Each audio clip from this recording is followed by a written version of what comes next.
Hi friends, அடிக்கிற வெயிலுக்கு சூப்பரான ஜில்லுன்னு ஒரு ரெசிபி. ஒரு கடாயில் ஒரு ஸ்பூன் நெய் சேர்த்துட்டு, நெய் சூடானதுமே ஒரு கப் ரவையும் சேர்த்துட்டு நல்லா வறுத்துக்கணும். நல்லா வறுத்ததுக்கு அப்புறமா இது கூட தேவையான அளவு தண்ணி சேர்த்துக்கணும். நான் 2.5 கப் அளவுக்கு தண்ணி சேர்த்துக்கிட்டேன்.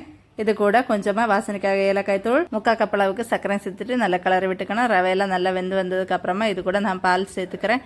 பால் உங்களுக்கு விருப்பம் போல் சேர்த்துக்கலாம், அதிகமாக கூட சேர்த்துக்கலாம். எல்லாமே நல்லா கலந்து வந்ததுக்கப்புறமா கொஞ்சமாக எடுத்து தனியாக வச்சுக்கிட்டேன். மீதி இருக்கக்கூடியதில் கொஞ்சமாக ரெட் கலர் ஃபுட் கலரும் சேர்த்துட்டு நல்லா கலர் விட்டுக்கிட்டேன். அதையுமே தனியாக எடுத்து வச்சுக்கிட்டேன். அடுத்த ஒரு மிக்ஸி ஜாரில் வேக வச்சு வச்சுருந்த கேரட், இனிப்புக்காக சர்க்கரையும் சேர்த்துட்டு நல்லா பேஸ்ட் அரைச்சி எடுத்துகிட்டு வந்துட்டு இது கூட ஊற வச்சு வச்சுருந்த பாதாம் பிசினு சேர்த்துட்டு நல்லா கலந்து எடுத்துக்கிட்டேன். அடுத்த ஒரு பவுலில் நிறம் சேர்த்து அந்த ரவை கலவையை முதல்ல சேர்த்துக்கிட்டேன்.